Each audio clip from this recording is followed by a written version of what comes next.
Hello and welcome to the conversation with me, Trey. Same format, same game, just different name. Instead of conversation with Trayton, we are now the conversation with me. And we have a great show planned for you today. If you're all about astrology, signs, this is a show for you. So, as always, leave a comment, leave questions, and there's a good surprise for you in this show. So make sure you stay interactive. The more interactive you are, the better the show. So if you guys are ready, let me introduce our guest for tonight. Ladies and gentlemen, Alana. How's it going? Hi. Hi. All right. Thank you again for agreeing to be a guest on the conversation with Trey. No problem. I love what I do, honestly, though, real. So when people ask me to interview, I'm happy because that means that people are open to learning. You see what I'm saying? So in my particular, like this particular area that I'm in, a lot of people would judge you before they ask you. So yeah. All right. So you want to do a little icebreaker before we get into the questions? Huh? You want to do a little icebreaker question before we get into the questions? All right. All right. So your random question for tonight is: if you could live inside one TV show or movie universe, which one would you live in?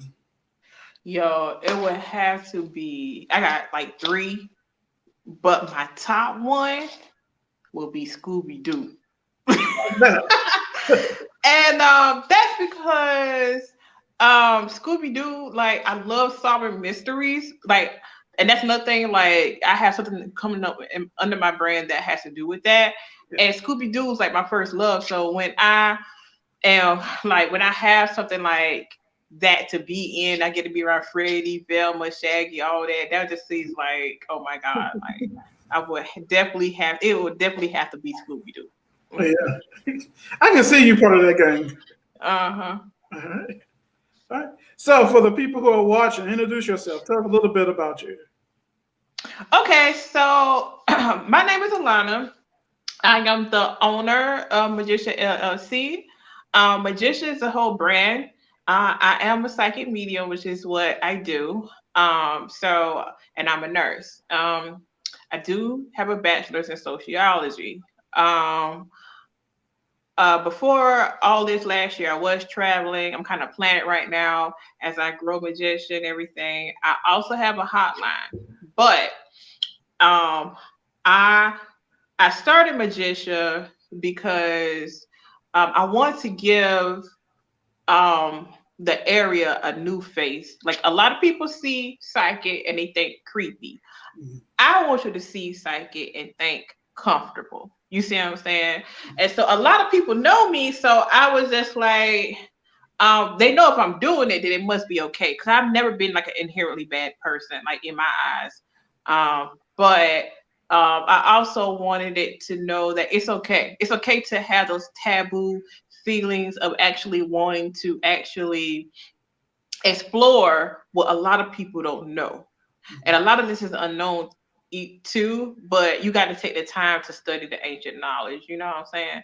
Yeah. So with that being said, so Majicia is basically like, I feel like it's kind of like pioneering because I took the brand, so I'm not just doing my own personal clients. I'm offering myself on the hotline because a lot of people's like, how can I get you on the phone?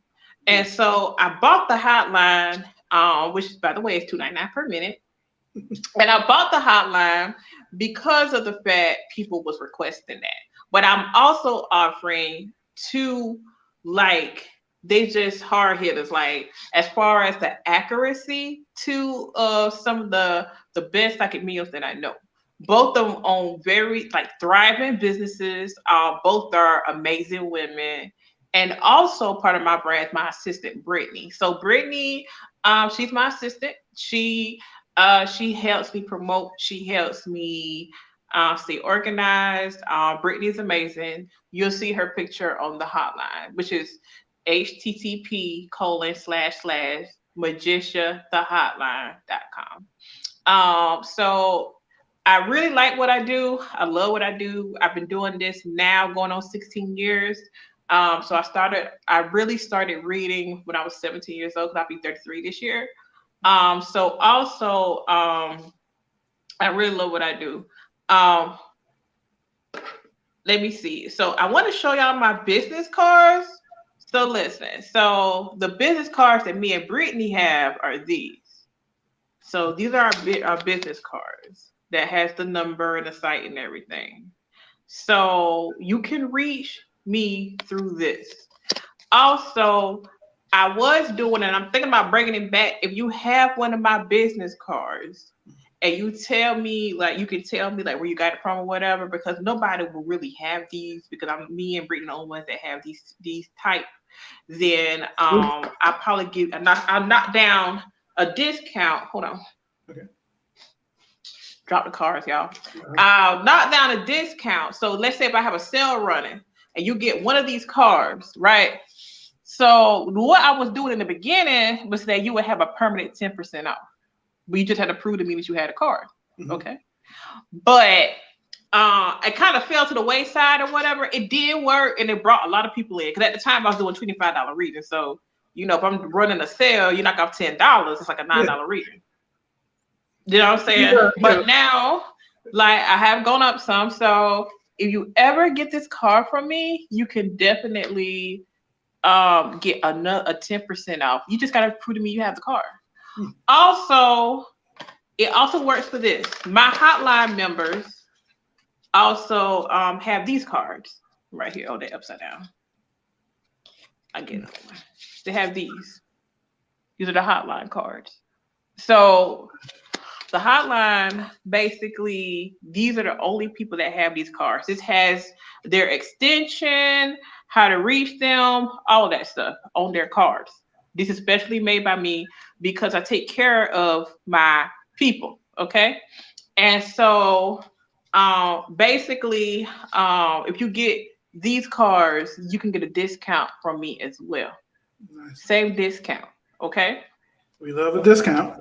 So I also do in-person readings, and I'll travel for them.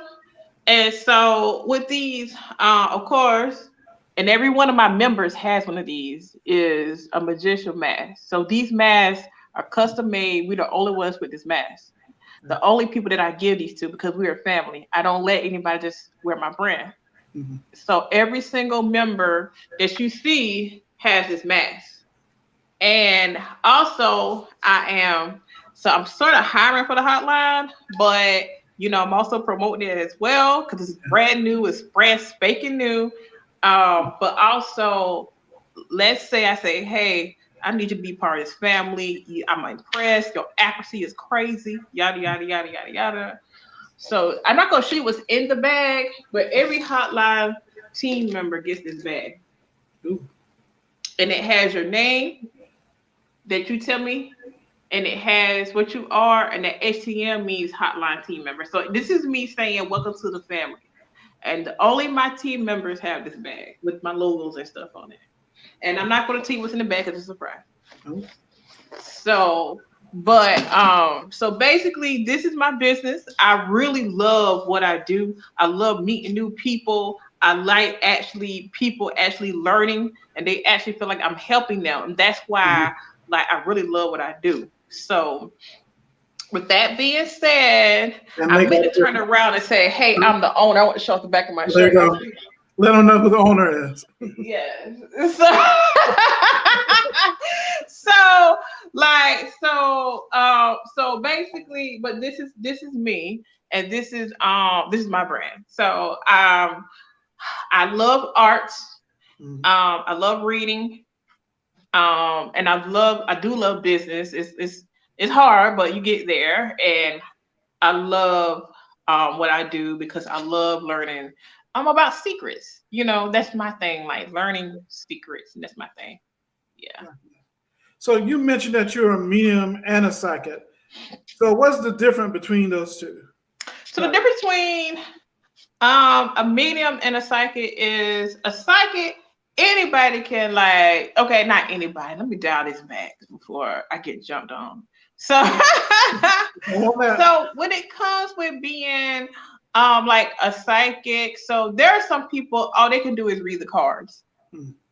You know, all they literally do is take these cards and flip them, and they're able to read, but they can't really tell you what's going on. So a psychic gets the intuitive messages that come with these cards. Okay, so the card's going to deliver the message, but you got to actually hear them. But the medium is exactly what it says. So the medium is going to be that person that actually can communicate with these spirits. They're able to travel these planes, like these astral planes, to actually receive and grow as a mystic. You see what I'm saying? Yeah. So that's the difference between being psychic and being a medium. So you actually have the people who can kind of just read, and you got the people who can hear these intuitive messages, but they can't really see. You got people who can do everything. Like they can astral travel, they can actually kind of pull in that energy they need to heal other people and put it out. You got these people who can actually communicate with the spirits and tell you what they see and be accurate, and you know they're not lying. You see what I'm saying? Yeah. Like that's what I call accuracy. You know they're not lying. So that's the difference between the psychic and the medium. Yeah. So there are levels to this thing. Mm-hmm. Levels, always levels. Always. So you say you've been in this for 16 years.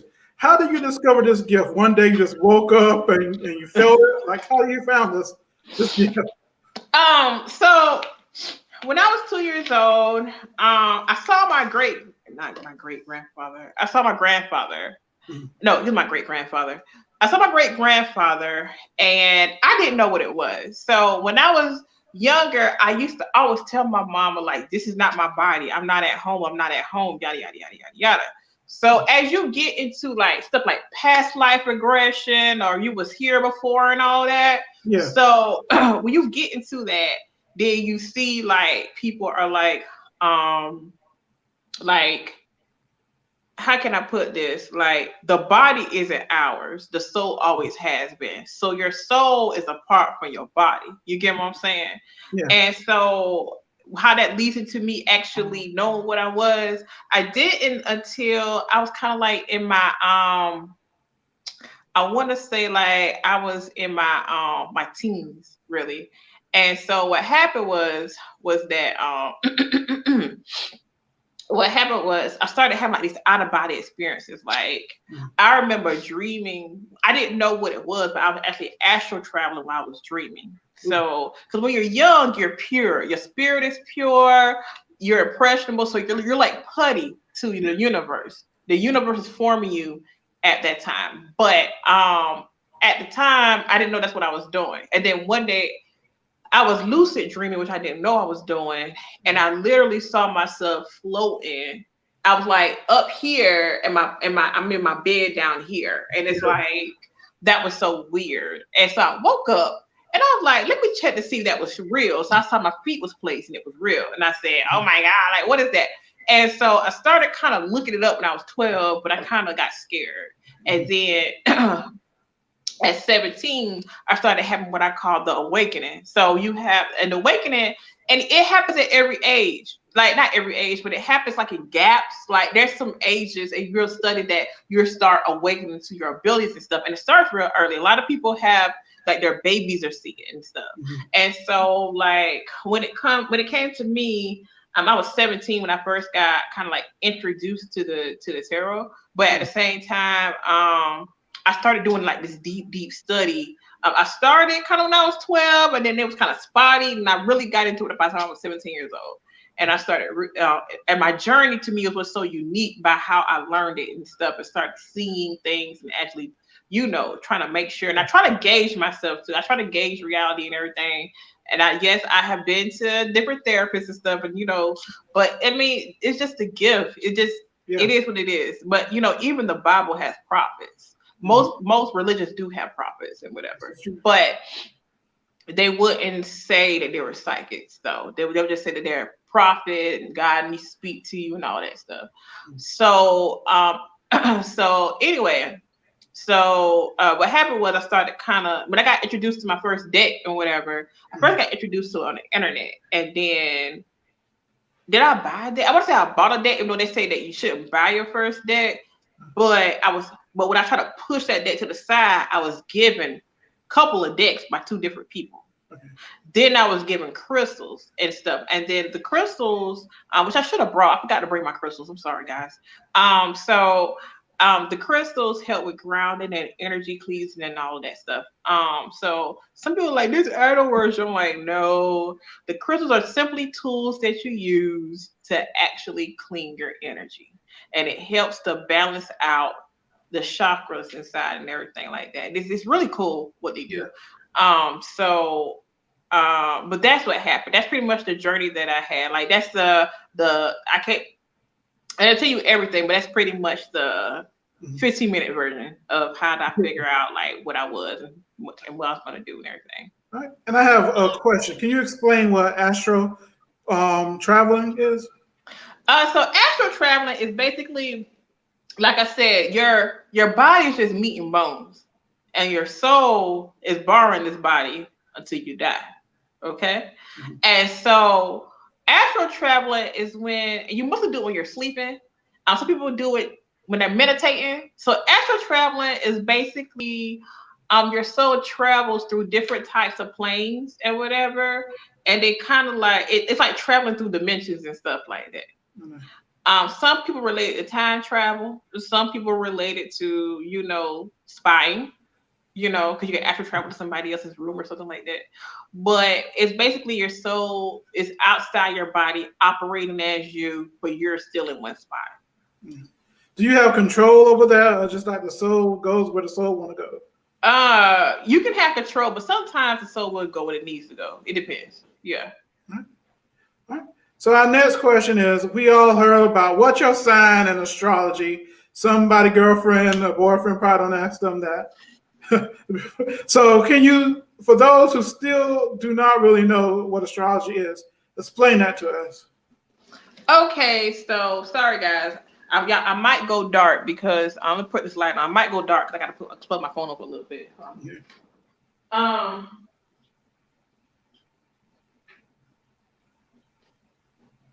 Sorry, my other phone had the screen went black, so. Yeah.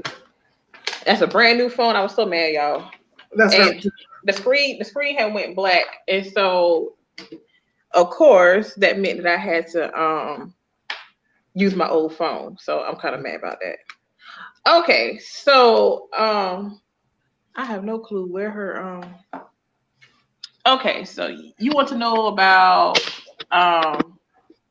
astrology? Okay, so astrology is basically done using ancient math. Hold on while I put y'all back in the holder and stuff. Okay, I'm gonna be a little bit dark until I plug this back in, y'all. I'm sorry. So astrology is basically like trying to figure out some way to put this. Astrology is done by ancient math, and ancient math is basically where's this light at? Hold on. I'm trying to find a light here and I can't find it. Uh-oh. There we go. That's what I'm looking for. That's better. Okay, so astrology. Let me go back to what was going on. Astrology is basically ancient math that is used to define people's zodiacs and everything. So the zodiac is done off of constellations, okay? Mm-hmm. So every zodiac has its own constellation. It's in the sky, okay? And this is ancient math that's been done over centuries. Like we didn't just make this up yesterday. And there's various different systems that are used. Like you have the Western, you have the Vedic, you know what I'm saying? You have all these other systems that are used to get your zodiac. And every system has a different kind of zodiac. Like right now, it's the Chinese lunar year. So, like I'm the year of the dragon. I was born in 1988, right?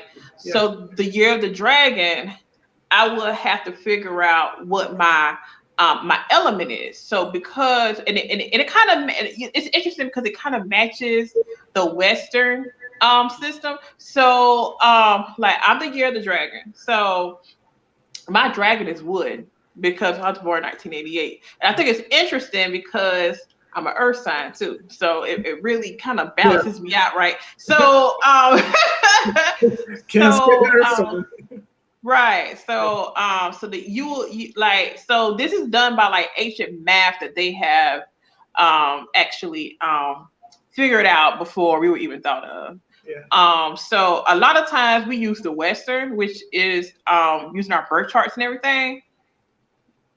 Excuse me. So there are such things as cusps. Excuse me. Must be the water. So the cusp that I'm on, I'm a Leo Virgo, and I act like it. I have Virgo. I'm definitely a Virgo, but I have Leo tendencies, and I'm not surprised because that's just how I am. So I have that going on. But astrology is basically using a set system and they match this up to define your zodiac and to actually help you find your life's purpose. That's the real whole reason for all this, for all divination, is to find this purpose and to deepen it, and for spirituality and everything. And so astrology also, we using the birth chart method and everything like that. Using these charts, they use this degree system. Okay, so let's go deeper into the rabbit hole. So what happens is that we actually kind of, so some astrologers agree and some don't agree. By the way, don't come to me when I gotta pull your birth chart talking about you went to Cafe Astrology, because that is not my favorite website. No, ma'am, no, sir. Okay. Their definitions is okay, but their birth charts is all the way inaccurate. No. But also you need to have your birth time. Now, don't get me wrong. The birth time is so you can know your karma. The birth time is so that you can have these accurate degrees, like it's by quintile, it's sextile. You see what I'm saying? It's trine, it's opposition, it's all this stuff. So this gives me the perfect look about your personality, your karma, how you get your money, how you fall in love, what's your weakness, all this stuff. All the goodies. Your fears, yes. So the birth chart is the secret to a person. You see what I'm saying? Yeah. So like when we say that I'm a Virgo, or for you, Trey, I'm a Capricorn. Yeah. Or, you know, when we saying all that, we're just talking about our sun signs. But we're more than that. We're a moon sign, we're a Venus sign, we're a Uranus sign, we're a Pluto sign, but Pluto is a generation because Pluto doesn't move for about 100 years. So but we got a Mercury sign, we have a Mars sign. For instance, like your sun sign is your personality, is you. Your rising sign is your that's how you present yourself. So okay, so my rising sign is Scorpio. So when people see me, they automatically think I'm serious, but I'm approachable. And I think what's softest that approachable is that I have this Virgo look with the glasses. You see the glasses, people see the glasses, so, you know. But I think if I take these things off, but I just had like just me, they'd be like, "No, I'm not talking to her." So so I look serious anyway. And then I'm a Leo Virgo, which means that I'm a nerd, but I'm flashy at the same time. Yeah. And then right. And then my moon is in Aquarius. So that means that my emotions can be detached. So I feel deeply, but it's like I know how to detach and move on. You know what I'm saying? But my Venus in Cancer is a killer because you know Cancers are very protective and they're very sensitive, and you don't insult a Cancer. Okay, so so my Venus in Cancer makes me very sensitive, very maternal, all that, and then I have my Mercury. I want to say it's in Pisces. That would give me the gift of gab if that's the truth. Because I should have looked at my own chart before I came up on here. But then, which is true for me, I have a Mars in Aries. Okay, so my Mars in Aries, my anger flares up. Because Mars is the battle planet. Mm-hmm. So we're going to fight over there. So astrology is basically taking, so you learn the basics. So you learn the signs, mm-hmm. and then you learn, how they got the sign. And then you break it down to the planets, because the planets are in houses like 1, 2, 3, 4, 5, 6, 7, 8, 9, 10, 11, 12. It's 12 placements. So you have the houses, and the houses, whatever planet you have in that house has, and I learned it has that number vibration. Like I was talking about numerology earlier on my page. It has that number vibration, but it also has the characteristics in that house that influences you. Okay, because you're not just your sign, you're everything. Mm-hmm. And then you have, like I said, we'll say like Venus and Cancer and stuff. So your planet was in this house in this zodiac sign. See how it kind of piles on top of each other? It just piles on top of each other. And so that's what astrology is. Astrology is taking ancient math and dig into the depths of somebody's personality. Now, some people use this to me for nefarious reasons. I really feel like you should not do that. But some people, they also use it like me. Like in my shadow work, I use it to actually help you dig at your karma and your fears and try to face them. Like that's what I'm doing. And so when I do this, then it actually makes it kind of like, okay, this is my reason for doing that and stuff. But a lot of people do it for like compatibility, to see like, are we gonna get married? Yeah. Does my aspect, like does my sun aspect your Venus? You know what I'm saying? Like, does my Saturn aspect your, do we do this? So a lot of people use it as a way to figure out, is this my bank? But you can use it for so much more. Use it for healing. You can use it for, why do you like bad, like jerks or whatever? Like if you tend to, I wasn't gonna say bad guys, because like, I ain't gonna lie, like what women don't anyway. So like, don't get me wrong, everybody be talking about Russell and everything like that, and God forbid, like God forbid that maybe I could have passed up my Russell. But at the same time, I'm like, but women do like that. Like they're attracted to it because of like the potential, the learning of something. Like women are curious, so the potential learning of something that we didn't know. Like we're like, dang, like that's what you be doing? I just been in my house all day. So when we're like dealing with those kind of men, it's kind of different. And those usually the men. Matter of fact, usually those are the kind of men that my women are dealing with when they come to me. I feel so bad for them because they be going through.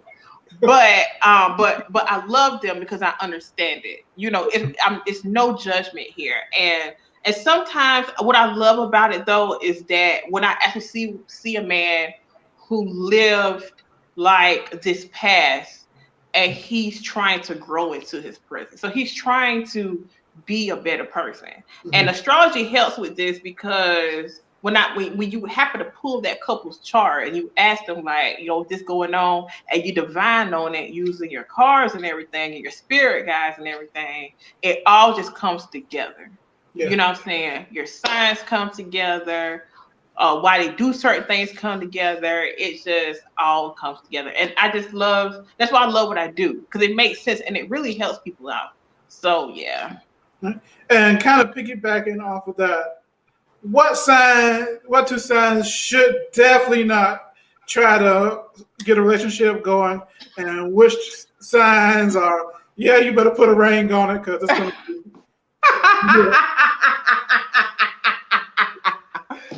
Okay, so that would be a biased question. I can't say that because every sign gets married. Okay, so. Okay, so I can say what signs are probably slow to commit, but even then that wouldn't be accurate in my opinion. I will say this: you need to learn each other's love language. So love language is also in astrology, right? So your love language is your Venus sign. So your Venus sign, like a lot of times if I'm dating somebody or whatever, and like I want to know their love language, I'll dig up their Venus sign and be like, okay, so that's what you want, okay, and it works. But at the same time, other things may clash. You see what I'm saying? Like, okay, I'm loving you how you want me to, but you're not ready to be loved. You're not at that point to be loved that way. You know what I'm saying? You're not ready to accept that love, you know? And so, like, when you're dealing with stuff like that, like, yeah, I could teach you, like, I could tell you maybe how to get what you want. But if that person isn't on their journey where they can actually, you know, be there emotionally for you, like, I could tell you everything about a chart, I could tell you the readings and stuff, but the reading tells you where this person is spiritually. That's when you divine that. So that's why I say, like, I can't really tell you that because I don't want to throw any sign under the bus. Like, people hate I got people who hate my sign because Virgos will ghost you. Like, Virgos will disappear. I hate to say it. We don't care. Oh, one of them ghost me again. But the thing about it is that we're loyal, and then with me being half a Leo, I'm too loyal. Like, I'm super duper loyal. So it's kind of like, oh my God, like, what? I really can't tell you that. Like, to me, that's like saying, like, all right, which sign has the worst sex? I don't know, sis. Like, it's more than that. Now, I will tell you a little secret, though. Okay. You ready for this tea? Yep. You ready? Pour it out. I think they're ready for it. Okay, so when it comes to men, you can judge the size of their package by their Jupiter sign with an aspect. And I found it out to be true. Also, women who have big breasts, they tend to have a Venus sign in a certain position as well. Oh, the girl check that man, Venus, Jupiter sign. Yeah, so what happened, like, for instance, like, now I don't say this all the way true. But for instance, right, so a lot of Sagittarian men are endowed. That's not all of them, but I was getting them between 70 to 85%. Okay. Sagittarius's ruling planet is Jupiter. Jupiter is the planet of expansion. Okay. All right, let's follow this, right? Okay. So we're going down this rabbit hole. So with that being said, these men, like, they tend to be well endowed because, you know, it affects the body, Jupiter, having that Jupiter sign, and then it affects your luck. And a lot of Sagittarian men, like, you know, a lot of them especially are good at having a whole bunch of women because they have this fire sign, and that Jupiter expands that fire energy. You see what I'm saying? So a lot of people like a fireman, and like most firemen are really nice looking. That's just, they're blessed. Firemen are Leos, Sagittarius, and Aries. And most of those men are fine. And people don't believe that, but I've met some unfortunate ones, but 8%, 9% of them, good job, guys. So if you're a Sagittarius man and you listen to this, leave your information and you might get you a lady. And so, so you'll see that, like, for instance, there has been celebrities, and we pull the chart everywhere. So there has been like celebrities and that have been well endowed, right? Mm-hmm. And so you will see where their Jupiter either like sits in a Scorpio sign or it aspects Pluto, and that helps to give you a nice package. Because Scorpio is the planet, like Scorpio is ruled by Pluto, which is the planet of sex, death, and planets. Okay. We are learning some knowledge tonight. Huh? So we are learning some knowledge tonight. So, you know, like, it's just little tricks of the trade that we learn. And it's interesting what I have learned. Like I have pulled people's charts, like for instance, like people who are automatic. Have you ever met somebody who's like automatically popular? Mm-hmm. Have you met somebody like that? Yeah. Okay, so if you pull their chart, you'll see they have a lot of planets in the 10th place. The 10th place is the place of career and shining. Okay. If your sun sign sits in this particular house, then it's like the 10th and the 11th. Okay, so the 10th is career, the 11th is friends. Okay, if it's not badly expected by anything else, these people usually blow up. They do really well. Yeah. And so, and the reason for that is because like that's their life path. That's what they're supposed to do. They're supposed to do that. But it's what you do with your popularity. You see what I'm saying? Yeah. It's what you do with your popular. Okay. So you're supposed to walk this path. It's a balance. It's a balance in the universe. Okay. Everybody can't be popular because I mean, like, who's gonna work in the background? Yeah. You see what I'm saying? No, everybody doesn't want to be popular. Yeah. Some people You know like what I'm saying? Somebody gotta be it. So like, so you need the balance, like just like people we talking about rich and poor. Like, why does the poor have to exist? Like, you get deep into philosophy and stuff. But if we didn't have poor, we wouldn't have some of the billionaires we have in the world now. If they weren't poor and they didn't struggle, they wouldn't have had that drive to become rich. The more you know. Yeah. So this is in their charts. A lot of times you'll see somebody where, like, I'll read a chart. I'm like, okay, they were poor, but through the lessons that they learned, they blew up. Like, for instance, right? If I had a guess, like for instance, like you got people they call it the millionaire, the millionaire billionaire aspect. Okay, so this is if you have Jupiter aspect in Pluto, or in your progress charts. Your progress chart is when you're looking at the chart right now. So not your natal chart, the one you was born with, but what your chart is sitting on. Okay. And so what happens is you might have a time in your life where it's time for you to blow up. Okay. That happens a lot. That happens a lot with celebrities, and that happens a lot with billionaires and millionaires. Okay.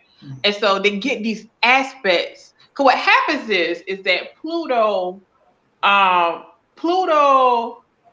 one is a transformation planet. So it's just not money and sex and wealth. It transforms you. It's represented by a phoenix. You know what I'm saying? Yeah. Phoenix, Pluto rules the phoenix, okay? Because what do phoenixes do? They live, they burn to a flame, and guess what? They come out the flame more beautiful than ever, right? Yeah. So that's what those aspects do with Pluto. It does it with every single aspect. It does it with Mars. It'll do it with Mercury. It'll do it with Jupiter, and it'll do anything. Venus. You see what I'm saying? Like, if you have a Venus aspect in the Pluto, then the Venus, that means that you transform through relationships. So you have a lot of effed up relationships, and then boom, you meet your mate. You be like, that's why I went through that bullshit. That's why I went through that bullshit, because I had to transform to be right for you. Okay? I wonder if J-Lo got that sign. J-Lo. I think they said she did. I read about that. I think she has that aspect. I have to look though. I'm glad you said something. And so, like, for instance, like they also have an aspect for beauty. So mine is so far is right. Okay. So, like, I have a Venus aspect in my Saturn. Okay. So a lot of women with this aspect look younger than what they really are. I think I look older with makeup, but a lot of times people think like I'm in my 20s. I'm in my 30s. Yeah. And so what happens is Venus, the planet of beauty, aspects Saturn, a slow street planet. And guess what? It slows down your aging as far as your physical qualities go. Nice. So a lot of people, It's not a bad place to be in the placement. Yeah, like Halle Berry has that placement. Oh yeah, I can see that. Who else? It's another actress that has that placement. It's a good bit that has that placement that age real slow. It's a nice placement to have. I'm appreciating it now. I didn't appreciate it back then, but I like it now. But yeah, so you have like, that's why birth charts are amazing. Like they literally predict like what you are. And so as far as I think we need to get back to the compatibility place. So back to that. So while I think that is great to do, I don't feel like people use it the right way. You see what I'm saying? Like, yeah, we can see, you know, you compatible, and I mean, you're gonna get married, and okay, so. But what if your chart says that you're compatible, and he's a great possible marriage partner, but he's a serial cheater? Do you want to settle for that? It's up to you. Yeah. And then you're gonna be back in our inbox, the mediums, talking about he cheated on me, but that birth chart said, like, you know, no. That's why I kind of come from the aspect of you need to actually build yourself up before you meet your mate. Okay, yeah. So that's fine. So, but yeah. Have another question. You kind of alluded to this about there being like 4 different types, like earth signs, fire signs. What are the characteristics of these 4 types? Okay, so I might have to go pause on y'all because of the fact, like, I want to go over the other ones to go deep into it, but the 4 types of signs, is 4 types with 3 in each sign. So the 4 types of signs are, fire, air, water, and earth. Fire signs are Aries, Leo, and Sagittarius. Air signs are Libra, Aquarius, and Gemini. Fire signs, I'm sorry. Water signs are Pisces, Scorpio, and Cancer. And earth signs are Virgos, Capricorns, and Taurus. Okay. So in tarot, fire is action, water is feeling, air is thoughts, earth is material. Okay. People like our earth cards because that means you get money. There you go. We get the money. Yeah, we get people like us. Yeah. Of course they do. Okay. Anyway, so people.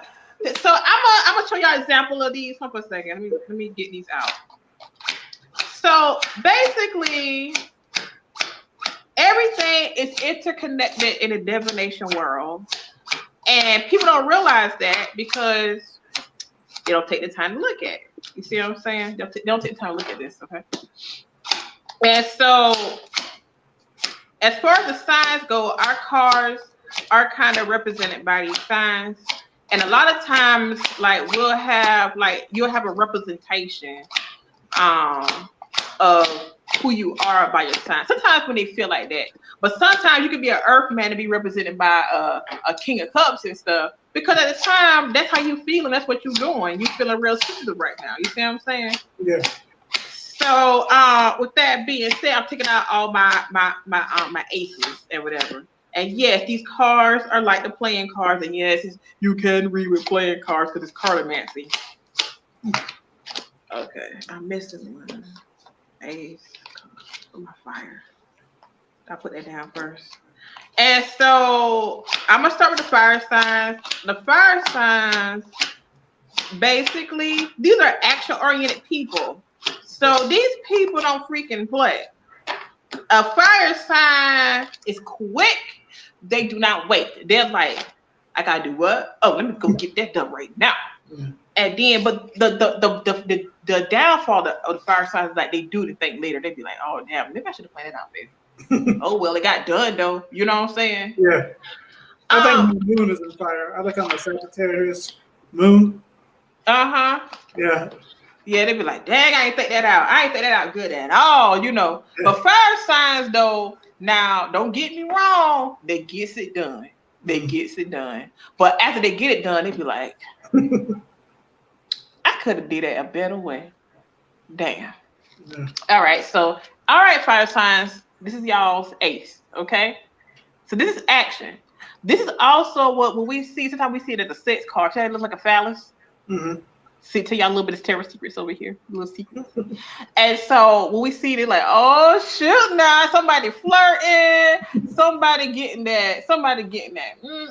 You know what I'm saying? Tiffany says Aries problems. So like this is a very action oriented card. When I see this, and like I'd be like, you know, you ever see like if you ever ask, is he thinking about me? Mm-hmm. The thoughts are going through his head, and it might be sexual. Okay. And then you have this card. I don't think because it's an Ace of Pentacles because that it's just a little bit of money.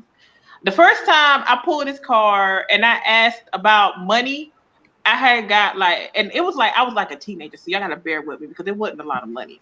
Now it ain't a lot of money, but back then when I pulled this card, I thought it was just a little bit of money. Nah, that thing was $300. And I said, yo, and I've had this card be pulled for like a whole salary with 10,000 and stuff. This card is the earth sign. These represent the earth element. So a lot of times, earth, me, you, Trey, a lot of times with earth, when it comes to us, earth people, we move slow, but we can be kind of impulsive too, but we strategize our impulse, if it makes sense. Yeah. Earth signs would be like, this is impulsive, but I've been thinking about this, so I'm going to do it. You know what I'm saying? Yeah. And then we troubleshoot before we do it. So it's kind of like we move slow. The slowest moving earth sign is Taurus. Sorry, guys. But, yeah. Then we have our cups. So be careful with the water signs. So water signs are very sensitive. They don't know how to hold a lot of stuff, but they're great friends. But they also know how to manipulate emotions because that's the world they were born into. They were meant to do that. But they know how to get what they want out of people. They're very persuasive. They're the kind of people that can sell ice to an Eskimo. Okay. They're just skilled at it, and I can't hate. But these people also have people wanting them. Like, I've never known a water sign who ain't got no lovers, okay? A water sign will always have interest because they naturally emanate that welcoming feeling, even if they look mean. Because these people, that's kind of like their karma in life is just to kind of live the world through feeling. That's their karma. They like your element is your karma in this life, okay? So, but these signs right here, like, they're cool. You just gotta be careful, like, with the hurting their feelings, though. But I mean, they'd be all right, I guess. Whatever. And then you have these people, the air signs. Now, I like these people. People can't deal with these people. Now, I'm gonna tell you, there's two signs that act alike. Okay, but actually, there's 3 signs in each. But there's 4 signs. There's 4 signs in each element that have similarities, but we have a kick to it, which is our element, which is our earth and stuff. And these people right here are thinkers. They're clever. They're amazing, and they do well. And I was raised by Geminis. Okay, a lot of people don't like Geminis. And let me tell you something. Geminis and Pisces are similar, but I get a lot better with the Geminis because I know how to deal with them. And you learn so much from Geminis. You want to know why? Because they are clever. A lot of people hate Geminis. Geminis make them feel stupid. Okay? Yeah. That is hilarious to me. Okay? Geminis don't play that bullshit. But you have a Gemini. I'm harping on Geminis because that's what I was raised around. I respect Geminis because Geminis are flexible. If you go to a Gemini, it's very rare they are rude to you. But, you know, Trump is a Gemini. Kanye is a Gemini. They got some bad apples. Yeah. But the ones but they don't represent the whole sign. Okay. So I like Geminis because they're able to deal with, they have a high tolerance for bullshit. They have a very, very high tolerance. And that's because Gemini say, I'm going to just think my way through this. You ain't going to tell me nothing. I'm going to do it. I'm going to think my way through this. Okay. I'm going to think my way through this. Okay. And so Geminis will always be, I got mad respect for them. The best friend to have is kind of like a Gemini woman, but you know my best friend, hey Trinity, my best friend is a Capricorn. You know, and we get it. We get each other really well. So yeah. So but you also have these things called like cardinal, mutable,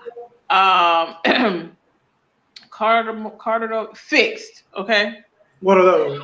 I'll say so. Cardinal, like every sign has this label, and so basically they tell you, are you adaptable? Are you able to actually move around? Is your thought pattern fixed? Are you able to be flexible in the mind? Are you flexible in the body? Like, you know, not in the body, but like, are you able to do things in the physical world, manipulate it how you need to be? And so like the fixed signs, they're not very adaptable, but they're reliable. The mutable signs, we're adaptable or whatever, but we're kind of quirky at the same time because we don't like things a certain way.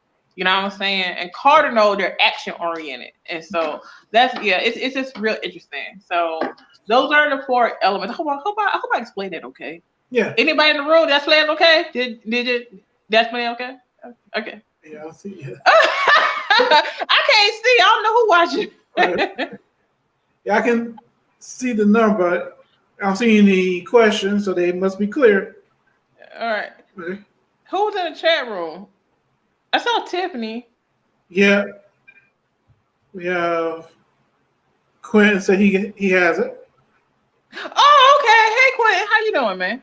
I'm like, I don't see anything. Okay, so everybody got it. Okay, cool. Okay. All right. So I also need to.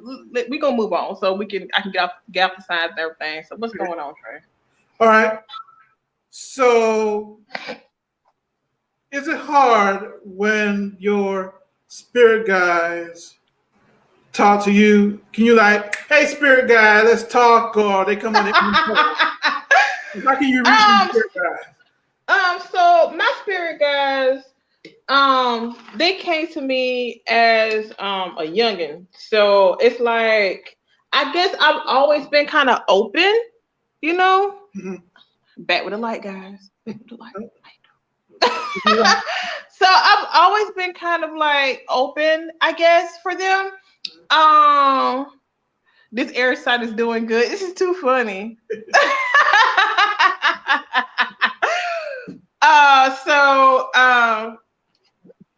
Let me see. What was I gonna say? Oh, back to what I was gonna say, y'all. Okay, so my spirit guides, I have seen them. They're around me all the time. They do present themselves to me. I have more than a few. But also, for some people, they're like, I'm trying to connect to my spirit guides and I don't know how. And I feel bad for them because I haven't really had that problem because they've always been around. Mm-hmm. But at the same time, it's kind of like, I don't know what to say. But they're always around you. A lot of times, though, if you ask them and you wait, they will show up on their own. You know what I'm saying? Yeah. So, random people, or they're like people that you might have known. They're definitely not random. So your spirit guides come from your guardians, who are people who passed away in your family, and they still protect you.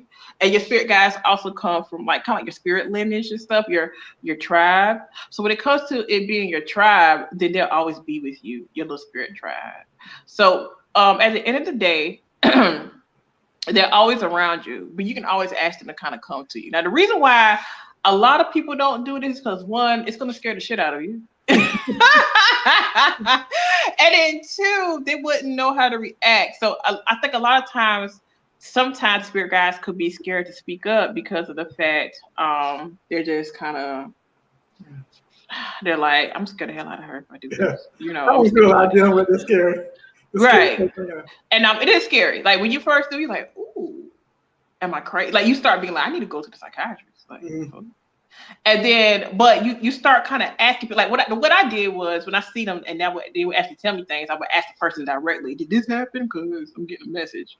And they're like, yeah, that's what happened. Like, how would you know that? How would you know that? I'm like, shoot, because my spirit guides don't play. That's why. My spirit guides don't play. You know what I'm saying? So that's how we know what's going on and everything. So I will say this. They will send you signs. So ways to communicate is to just look around, like just be in tune with your surroundings. Like, let's say you like, dang, I'm real hungry. And then boom, your friend called like, hey, I got like an extra slice of pizza. I'm coming your way. I just bought this, but I don't want this extra slice. I'm like, dang, how would they know that? Because sometimes your spirit guides, they will communicate. Believe it or not, they communicate and petition on your behalf. So sometimes they help you manifest and they be like, oh, you say you hungry? Shoot, your friend just bought you some pizza. Let me go ahead and get that for you. You know what I'm saying? And so it happens more often than you think. So like it's just the guardian in them. They're taking care of you. So you say you hungry, of course you need to eat, you know? Yeah. And so like some people be like, oh, so are you trying to say that you don't believe in blessings? I didn't say that. What I'm saying is that like they look out, you know, they protect you. Like, have you ever almost been in a car accident and you felt something say, look up? Be like, oh shit, I'm about to hit the back. But you can't figure out what made you look up, right? You're like, what made me do that? Your spirit guides. Or you ever been like, you ever was gonna go to a party or something, you didn't go, the club got shot up. You're like, oh shit. Oh, good thing I stayed off. Could have been me. That's the spirit guys. You like, yo, I don't even feel like going to the club. You like, you don't bought the outfit. You got your you got the perfume or your cologne if you a dude. You like, dang, I'm about to look fly, fresh. You know, fresh as death. You know what I'm saying? You like, yo, I'm really not feeling this right now. I'm about to cancel. Like something is like, I don't got a good feeling. Those are your guys. They're like saying, don't take your ass up out to that club. Don't do it. Don't do it. I was going to ask, it's not always like a conversation like you and I. They're not always talking like this. They give you feelings. Yeah, they give you feelings and they will talk. And yes, like they will be like, you like depending on how in tune you are. Like when I'm in deep meditation, I'm in a reading. Sometimes I will hear something. Like I'd be like, "Oh shit, what you want me to say?" And sometimes I come out with a person like, "Yo, this happened." Like you know, yada yada yada. They'd be like, "Yeah, that's exactly what happened around that time frame." It's like being just connected to the universe, yo. Like be connected to God. You know what I'm saying? That's just what it is. That's what the gift is and whatever. But you got to make sure you stay grounded in their reality. Like don't be. And one thing about it, so this is the difference. This is how you spot the difference. This is why I'm so glad that I went to nursing school because it helped confirm how I felt. So a lot of times, like God bless these people. And if you feel like you have these feelings, please reach out to a helpline or go to the mental health center so you can get this help.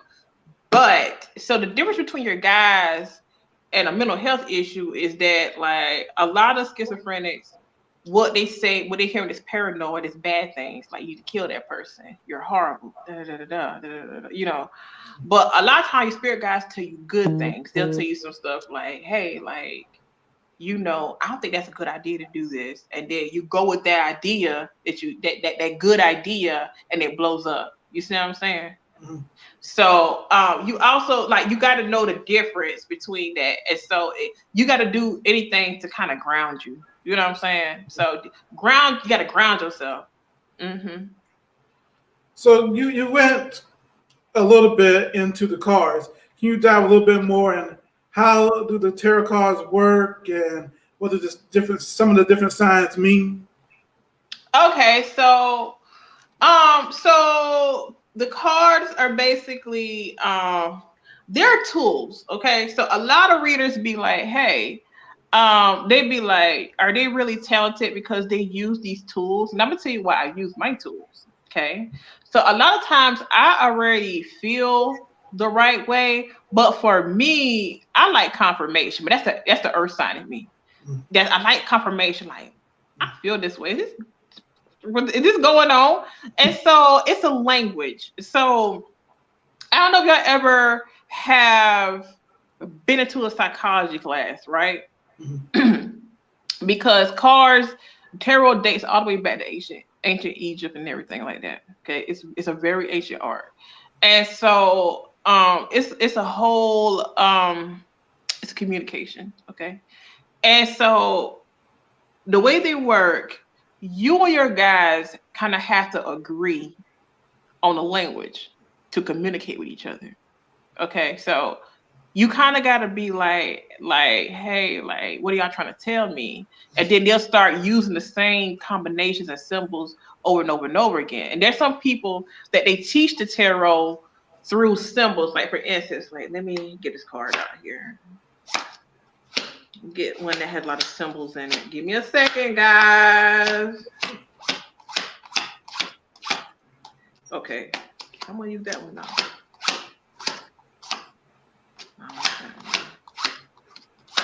Also, while she's doing that, make sure to leave questions, comments, if you have some.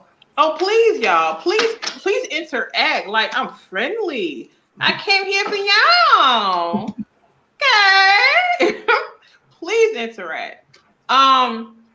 Okay, so here in my hand is the High Priestess, which is also a representation of hidden knowledge, knowledge that you wouldn't gain from a book, all that stuff. Okay. The High Priestess is hidden. She knows everything. Okay. She knows secrets. So here you have like a B and a J on this card. So get this out there. You have a B and a J. And then you'll see that in the background is pomegranates. And then you see like what she's holding is a scroll, a secret scroll right here. Put this up. And then you have like a color, and she also has a moon here. See that crescent right here? See that crescent moon?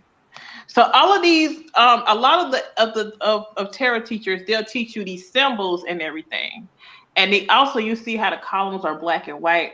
So your cards will use this. Your guides will use these symbols, and you'll also see like there's a Roman numeral up here. So let me tell you about these Roman numerals. That is numerology, and this is also a major arcana card. So let me tell you, I'm gonna educate y'all on this. So major arcanas are the main thing, okay? If I ever see a man and he has, and I just put my fella down. If I see a man and he has this particular card, I know he's not changing. He's not, that's the main thing with his personality. It's not going nowhere. You know what I'm saying? Let's see if I can find him. But I like him now. I didn't like this man in my youth, but I want a man like this now because he is he grown. But when I was younger, I didn't appreciate this particular card because it meant I couldn't get my way. You see what I'm saying? Yeah. I couldn't be a brat with this person. But now I appreciate, like, the tarot grows with you. That's why we pull, because it grows with you. The meanings can change also as you grow. It grows with you as a reader. So, come on, sir. Okay, here he goes. The Emperor. Okay. That's also called Mr. Don't Play. Yeah. Okay? And the Emperor is a grown man. That man has gone through a lot. He represents an older guy. He's successful, or he could be popular, or he could be very structure oriented. He could be all of that, but what he don't do is play. You're not going to tell him what to do. He will always stick to his ideas, and as much as he loves you, he's not going to change. Okay? That's the Emperor. Now, the Emperor can be bad and can be good. The Emperor can be not communicative, or he could be that man who steps up to the plate and say, listen, I'm your man, but at the same time, that's what we not fit to do. Okay? And he doesn't do it as like, huh? So he's not for the play. Yeah, like he doesn't do it for the patriarchy. He does it because he really wants to be the head of his household. And he's like, you're not going to talk to me like that. You know, because what women wants to push over. Anyway, so but back to these symbols. So a lot of these symbols come out And if you study them, you'll see what they're trying to tell you through the cards. And it takes a while to study these and actually figure out what they mean and everything and what they're trying to tell you and all that stuff. It tells you a lot of that. And so I know some people are like, why is she telling me what the symbols mean? I'd be like, but like, why you don't want to Google? Why you don't want to learn on your own? So, so I want y'all to actually explore it. Like, it's actually not that bad. So it grows with you. It really does. And I really love like how my practice has grown throughout the years. And it's grown because like I use them often. So whenever I need to actually get a sign, sometimes my ancestors, all of a sudden the car falls on the floor. And I'd be like, what y'all trying to tell me now? And they'll say like, you about to get a phone call. Boom. I get a message. I get a phone call. I get a text.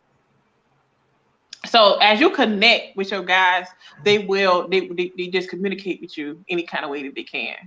And I love it because it's really nice, you know, to get a warning every so often what's going to happen, all that stuff. So I really just love everything about it. Divination is amazing. But yeah, like it's just, you know. All right, guys, we about to go back dark because my phone. But yeah, so I'm ready for your next question, Trey. All right, so you're hearing these guides and you're going to get information for people. There has to be a scary story in this medium psychic realm. It has all been sunshine and goodness. No, it has not. So y'all, okay, so that is what my YouTube is based off of. So I'm gonna have a YouTube coming soon, and I'm gonna be recording. And I'm gonna be telling like my ghost stories. I'm also going to be telling true crime and everything like that. So, and I'm really excited about it because people for a long time have been asking me to like do this, and I'm just like, I don't like cameras. But now because I have to push out like the work, I have to let y'all see my face so y'all can see who's behind what's going on. You see what I'm saying? So with that being said, I have had some scary things happen. If you've been on my Facebook, you have seen some of my ghost stories. And I'm gonna just retell one of the ghost stories that I've already told y'all. I'm trying to figure out which one I want to tell right now. I think I'm gonna tell the one about the ghost in Minnesota. Oh. Okay. Was that the so y'all ready? Kids? Y'all ready? Y'all out here? Y'all out chill? Y'all ready for this? Y'all ready for this? I'm like, where the comments at? Like, but then like I said, I can't really see what's going on. So the ghost of Minnesota. So I was traveling to Minnesota on a travel assignment as a nurse. And so this happened kind of like later into the assignment. So it was a 3-month assignment, so 13-week assignment. So it was freezing cold. It was the coldest winter that he ever had. I was in the middle of the winter vortex. Okay. Like I said, I keep telling my mama, I kept telling my mama negative 54 degrees. Okay. Ooh. Negative 54 degrees. Okay. So it's negative 54 degrees and it's cold. It's freezing. 0 degrees feels warm at this point. Okay. And so it was cold. By that time, like every time so the way it was a nursing home that was directly attached to a hospital. So we never had to call. We never had to call 911. You see what I'm saying? Yeah. We never had to call 911 because we could just put them on the gurney and push them back. Yeah. Okay. So the night of the ghost, I had somebody dying and whatever. I had a lot going on. So the night of the ghost,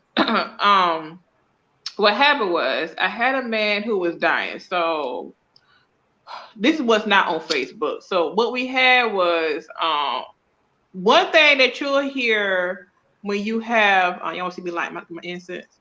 Yeah. So one thing that you have when you're when you hear somebody dying, especially they're not ready to die, you hear death knocks, right? Mm-hmm. So you hear death knocks. That's a nursing, especially a nursing home secret. You hear a death knock. Mm-hmm. And death knocks are usually like, yo, it's like this, they're saying you're not ready to go, but we coming. Mm-hmm. We're coming. So first thing I heard was a death knock, which I already know because I knew that the angel of death had to come. Okay. And so he don't do that all the time, but if it's somebody who I know ain't ready to go, he'll start, we coming. Okay. And then we had so we also had a ghost that kind of roamed the hallway and whatever. Like they were walking, they had that ghost too. But that particular night, we just heard like dragging, like above the ceiling. Like we just heard what looked like boots just dragging, like somebody was just dragging above the ceiling. And we was like, oh my God, like it's even creepy just to tell y'all the story. And so like I was like, so at the time I was working with a nursing assistant named Alexis. Alexis was like, I was like, Alexis, like, what the hell is going on? What the hell? Like, why do I hear this above my head? You know? And she was like, that happens quite often. And I said, what you mean it happens quite often? And she was like, yeah, we'll hear dragging, but for some reason it wasn't that bad. And so that particular night, it was on a full moon. Now, one thing that happens a lot on full moons is death. It's like a lot of time, and a lot of times it's just that moon energy. It kind of pulls them out. I want to say it's kind of like an eclipse, but it wasn't really an eclipse. But they usually down a full moon because the full moon is when you see spirits, and then probably that's when their loved one comes and say, "Hey, it's time to go home." Yeah. Because a lot of people see a loved one before they die. And the moon makes spirits very apparent, very, very apparent. So with that being said, so we had all this going on. Okay. Imagine we have the ghost that was roaming. We got dragging on top of the ceiling. It's freaking cold. It's like a negative 30 and 40 degrees at night. Wind blowing outside the door. Like it's snowing down. I'm like, yo, I'm so glad I live in the hospital. But the bat was haunted too, though. My room was haunted. So I had like 2 little kids that kind of lived in my room. They used to lock me out all the time. Whatever. It was like a little boy, a little girl. They could have mischievous. Huh? So they could have had the room. Yeah. It was, they got the point. I just ignored them. Yeah. But anyway, so right when I thought that I didn't have to deal with anything else, I said, I'm tired. Let me go into the nurse station. The nurse station was 2 parts. One of the parts was like an actual station, and then the other part was the actual room with these big windows. You see what I'm saying? Yeah. And so, sorry, I'm trying to figure out where my sister's thermostat is because it's cold. Yeah. Anyway, and so what happened was, I don't know what thermostat is. But anyway, what happened was that I walked into the room and I'm minding my business. I'm looking at my phone like I'm gonna chill out on my phone, see what's going on. And I look up so now it's black. Now you know what black makes a window? Black makes a window a mirror. Because it's that dark outside, right? Mm-hmm. I see somebody standing behind me. I'm like, who the fuck is that? You know? Yeah. And so I look around, like I do this the same number you saw me doing, like. Yeah. And then I look back, and then I say, dude. And then I say, dude. And I was like, the fuck is that? Okay, so I walk. Now, most people don't want to walk past the ghost. So I'm like, fuck it. You here, I'm walking past you because what can you do? Nothing. other than haunt me. And so I said, Alexis, what the hell? She said, oh my God, Lana, what did you see? Because I said, Alexis, did y'all used to wear white here? Because Alexis knew what my business was. She was the only one that knew that I was psychic at the time. Yeah. And she was like, yeah, we did. What did you see? And I said, it was a nurse. She was a heavyset nurse, dark hair. And kind of, she's like, oh, she's still here. Why is she here? You know what I'm saying? Yeah. Now, let me tell you something. If you're a medium, a lot of spirits will seek you out because they can talk through you. Okay.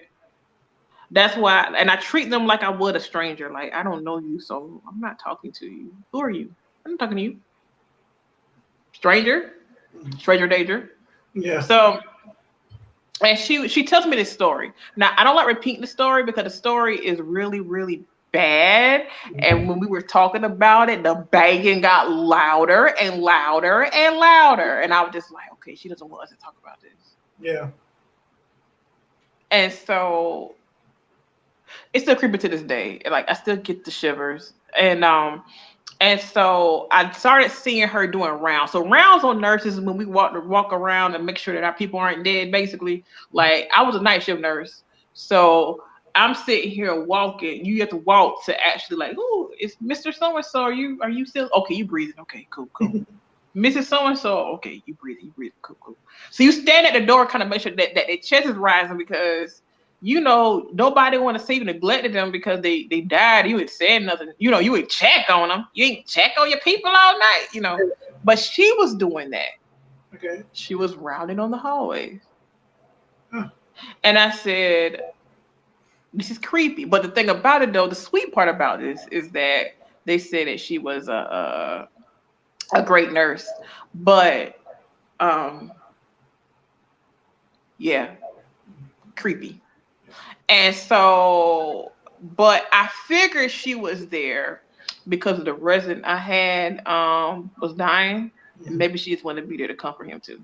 Make sure we was doing what we were supposed to do to take care of that resident and make sure he had passed into a good, because if you're a good nurse, you're kind of attached to it. Especially you work a building for a long time, you're kind of attached to that building. Yeah. So like most respect to her. I really hope that her soul has found peace, But so the next morning, this is the good part. So that nurse, if you want to know how she died, she committed suicide. Okay. So let's fast forward to that part because I'm getting the creeps. So anyway, I asked the day shift nurse, hey sis, you used to wear white here? She's like, yeah, years ago. Why? So I described the lady and everything that's going on, and she was like, what? She was like, that's what you saw in the mirror. I said, listen, from lying and flying, my feet still planted on the earth. It's still on the ground. And she was like, why is she still here? Like, that was years ago. And I said, listen, y'all better sage the place. Y'all better do something because she up in here. She here. Yeah. And so then I started describing. And then I did do a reading for Alexis. I do plan to feature Alexis on this same story. This story will be told a few times. But I do plan to tell the story. But Alexis, I do want Alexis on that particular interview. But it was nuts, y'all. And that was very creepy. And if it was just her, I wouldn't have felt no kind of way. But the banging though, banging. The banging kind of did me in. I'm just like, I don't like that. I don't like that. Especially you can't explain what's going on because the maintenance men, it's like 2:00 in the morning. The maintenance men in their bed, ain't nobody here. We're the only cars outside. It's a freaking blizzard outside. They're used to driving in that, but no human is gonna drive in no blizzard unless they have to. And there ain't nobody putting in no overtime for that. Okay, so when this was happening, I was just creeped the hell out. I was like, that's some wild shit. So, but that's one of my creepier stories and whatever. I have seen ghosts just kind of like I've seen people who got killed on the highway and they kind of cross the street. Mm-hmm. Had ghosts kind of just look into my car window, peep in like. Hi. I've definitely have had ghosts. Like the creepiest thing that happened to me, I was in like my At the time I was living in my trailer. And Lord, I felt this person just get in the bed beside me, Jesus. And I said, Oh, no. yeah, no. No, because one thing about spirits, the energy is different than your spirit guys. Okay, Yeah. it's always creepy. Your spirit guys are more warm and friendly, but the spirits, it's a whole nother different vibe. So I just be like, gosh. So yeah. So let's give the signs a little preview of what they might expect this year. So what? Okay, so this is when I need to plug my little light in. Hold on. Yeah.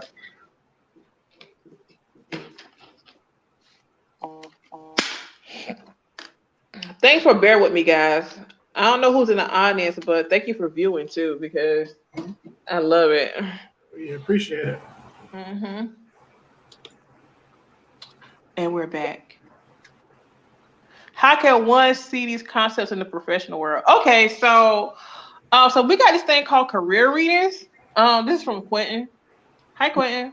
So one way that you can see these, like in the professional world. So let's say you come to me for a career reading. So what's going to happen is that I'm going to actually pull, like, what would be great for y'all is to pull your chart. And also, let's say, like, I do shadow work readings. So shadow work readings is facing your fears to be on a path of abundance. Okay. And so these concepts, such as your zodiac, your birth chart, and everything, can put you to the best path. And what's interesting is you're already on that path. Most people are already on the path to what they want to be. Okay. And so what happens is that it's like fear kind of holds them back. But you know what's behind fear? Trauma, emotional trauma and stuff. So like they're like, how does my career affect, like how's that connected to my emotions and everything? Because when you work with the tarot, you work with the birth charts and stuff, it shows that part of your karma does affect your career. So what happens is that a lot of people, they know what they want to do, but they're scared. Okay. And so your career, like let's say you're like, I want to be an engineer, right? But you end up going to school to be kind of like a machinist, which is kind of like, it's almost in the same thing, but it's not quite what you want to do. So a lot of people do what they want to do, but not quite what they want to do. That makes any sense and stuff. So when you work with these readings, they can actually help you kind of find that path. And divination helps you find the best path for that also. Like, how can I achieve this? How can I get to where I need to go? Like what I need to do? You know what I'm saying? So when you doing all that, so that affects, that's how it affects your professional life. Also, you'll see that like for instance, like numerology, it'll help you with your life path. Like I'm a life path 6. So I was going to be a nurse or something like that. Yeah. 6 is the helper. Huh. So I was going to do something. and look at me now. Like I'm a life path 6, I'm a medium, and I'm a nurse. Every single thing I do is to heal other people. That's what I do. That's my life purpose, is to heal other people. And so that affects my career because look, like through nursing, it helped me heal emotionally by helping others. It helped me heal myself through helping others because when I traveled, I healed up a lot of trauma, like traveling, because I got to spend 2 and 3 years by myself, building up confidence, building a career, building up skills, and actually looking at people in these walks of life. And for once, I did not feel judged. I didn't feel misunderstood because these people didn't know me.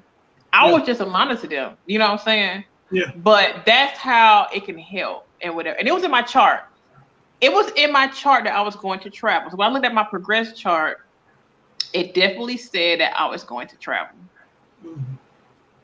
And so I'm almost sure if I was to pull it now, it would say now it's time for me to sit down. But Yes. My son was in the ninth house, which is the ninth house of travel, which is what Jupiter is. Jupiter is in the ninth house. Nice. So that's why I say like it affects your career by affecting your life path, knowing your life path number. Even your zodiac sign can kind of tell you what you fit to do. You see what I'm saying? Like for instance, Trey, don't you work in some like dealing with not children but like college age kids and stuff? Yeah. Okay, so you're a Capricorn, right? Mm-hmm. So you're kind of, and I have not pulled your chart, but if I had to guess, you kind of find purpose and direction because Capricorn is kind of like telling people what to do. And so you're like, I can tell you what to do and put you in the right direction. And that makes me feel better because you're on the right direction. And that's what Capricorn's like doing. Yeah. You see what I'm saying? Do you agree, Trey? I agree. I do. Yeah, okay. So that's what you see, you find your purpose, but I don't know if you find like your purpose, like that's what you really want to do, but you're on that path. And a lot of us are already on the path of the career that we really want to do. That's how it professes. And so also what people don't realize is that your soul also grows in professionalism. So you're like, okay, this is a hard job. Why am I here? And you realize I got lessons I got to learn. Mm-hmm. Maybe I find I'm a jerk. Like I'm nice to my family members, but I'm an asshole at work. You know what I'm saying? Yeah. Or I don't speak up enough. In meetings, I have great ideas, but why don't I say them? That's your shadow work. What makes you fear? Is it because people back in school told you was stupid when you try to say something? And then if those people called you stupid, remember they were just jealous because you were smart. And that's what divination can reveal to you. Why did they call you it? Why did they call you that? Why did that fear develop in the first place? You see what I'm saying? Yeah. And that's how it can affect your professional life, because all of this that you experience, it affects every area of life.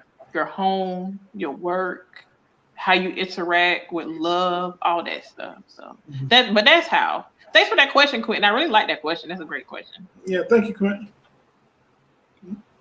So do we have what can okay, so I'm supposed to give y'all a little whoop. Okay, so I don't know how many people I have in here. What the number is, Trey? 4 people.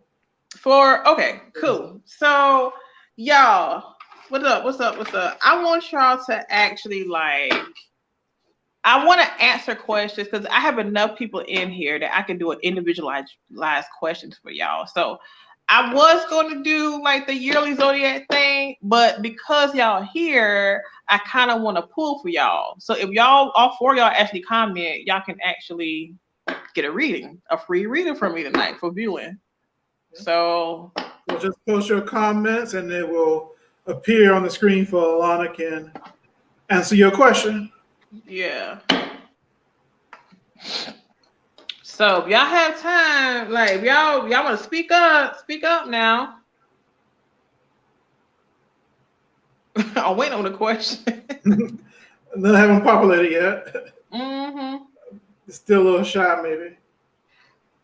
It's not, but well, I am gonna post this on my page because I know some people might look at this later because I want to do the year questions, but I kind of want to pull for people too because I want them to experience what having not a creepy reading, but I want y'all to have a down to earth experience with it. You see what I'm saying? Yeah. A down to earth, non creepy experience of being read, and that's what I'm here for. Oh shoot!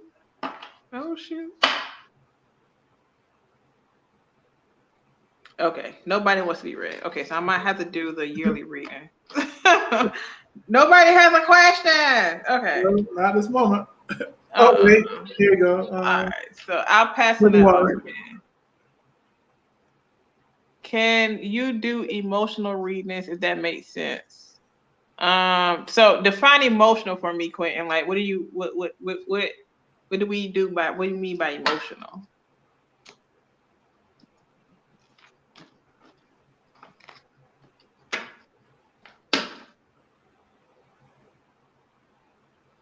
I try to get him.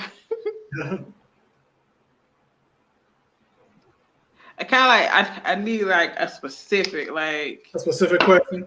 Yeah, like does he mean like can I read somebody else's emotions? Can I read his emotions or what?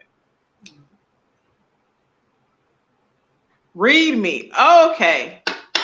All right. So first of all, we need to have a target focus quiz. So what's the target focus for you? What do you want to know about you? You said emotional reading. So are we doing romantic emotions? Are we doing, in general, like we need to have a purpose and a basis for what we're doing.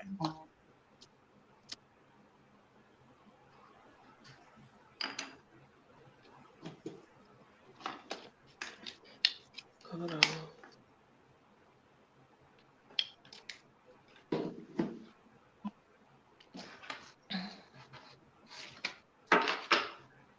I'm still here. I'm just waiting.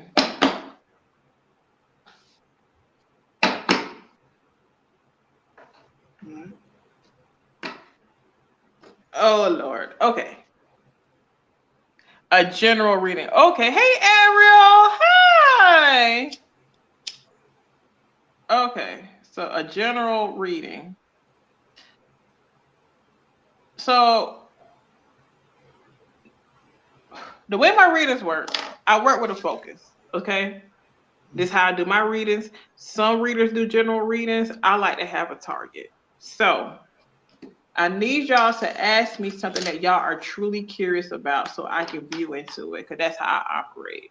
So y'all want to be read. So y'all got to give me a question. We have hello from Canada. Hi from Canada. Hi.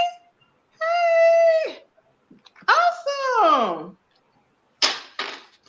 Okay. All right. So this is what I want y'all to do.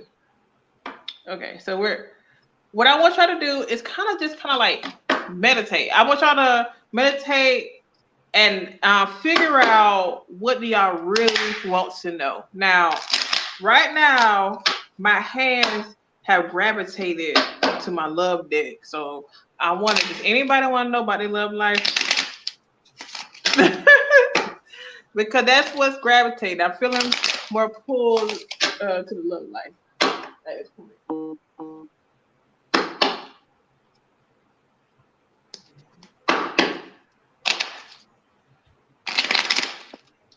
Come on, guys, speak up. We do not bite. I promise you. I promise you. If I could actually figure out, I don't know, Trey, if I hit the little chat thing, could I actually see them? I think you can. Let me see. I just want to ask a question. I plan on going to see my family March 22nd. I just want to know if it's going to be a safe place. Oh, okay, cool. Let's see. All right. So I feel like I'm going to say her name wrong. Teresa wants to know will she have a safe trip on March 22nd? And she want to know if it's going to be a safe flight. So let's see. Let's pull.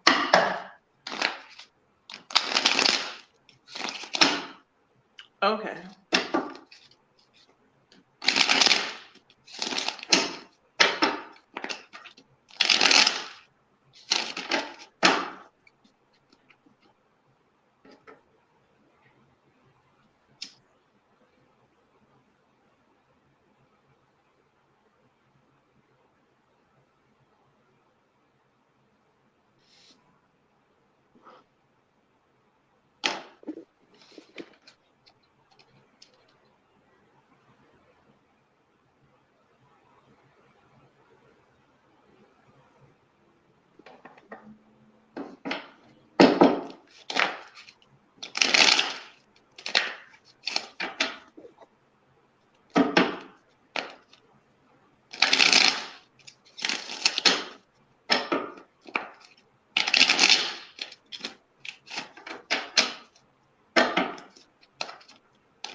If y'all wonder what I'm doing, I'm shuffling.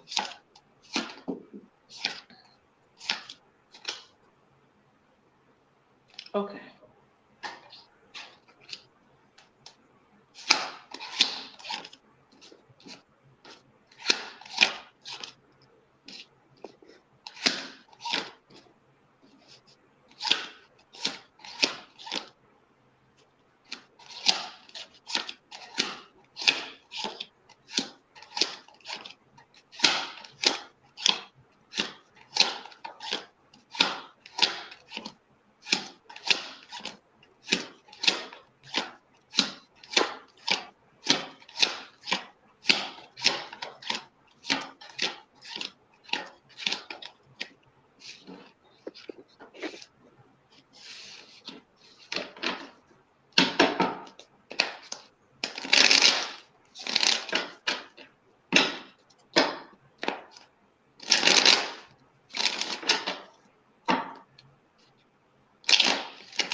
So, Triessa, so you got the Three of Cups, the Temperance, the Ten of Wands, the Eight of Wands, the Empress, the Ten of Pentacles, the Six of Swords, the Four of Wands, and the King of Cups. So that's yes, you're gonna have a great trip actually. Like, so this looks like fun, actually. And it's just like it's just friends or family that you haven't seen maybe, and it looks just amazing and whatever.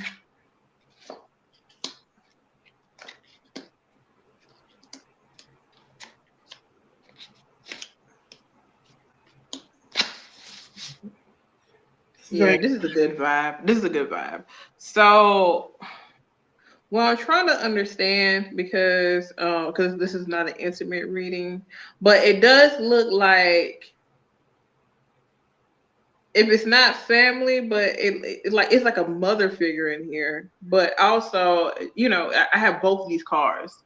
Like, it's Baltimore. Okay, so yeah, it's gonna be a safe trip. And if it's Baltimore, no wonder you're having fun. Because Baltimore, I passed through Baltimore when I was traveling. Baltimore is not that bad. The food good, but it does look like a safe trip. Like this is, yeah, this is nice. This is nice. Is it people that you haven't seen for a minute? Like it just seems like a great. Oh, that's where the man came. Oh, that's where the man came out. Okay. Cause I'm like, why do I see? Okay, that makes sense now. I was like, why do I see marriage cards? Yeah, I didn't want to assume like she was like gonna, you know, I didn't want to assume that, but I was like, why do I see marriage cards? I didn't want to just say it out loud. Okay, so because it was like, I'm like, why do I see this? Now it makes sense. Are you ready for another one? Mm-hmm. But it's going to be a good trip. Yeah. We have another one from Tiffany.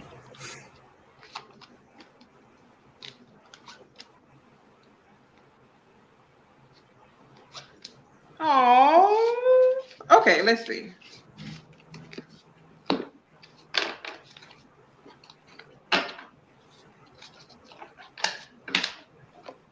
So I'm doing this like this way because I really need to get into the practice of reading in groups. And that is because like I'm used to just one-on-one. But the whole reading in a group thing is it's kind of new to me, kind of not, but I'm really into like real intimate reading. But I'm trying to branch out because no problem. Look, Trish, they're saying, 'cause I was like, why do I see like these parent figures and stuff? So that makes sense now. So, but yeah, you definitely had love cards there. He's waiting on you, chick. You're good. You're gonna be safe.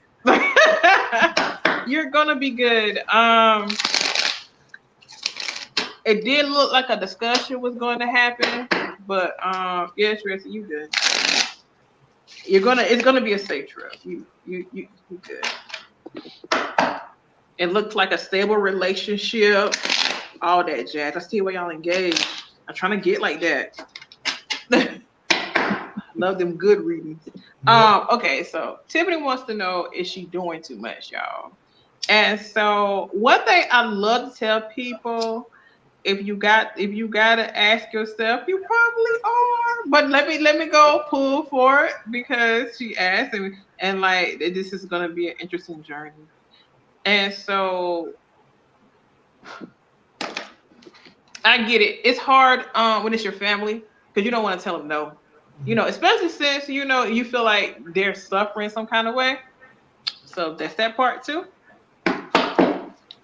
So Tiffany wants to know, is she too much of a crutch to her sister?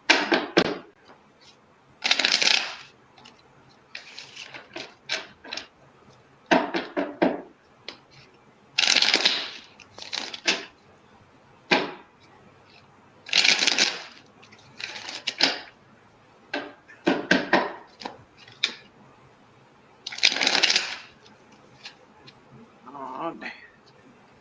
Uh-oh.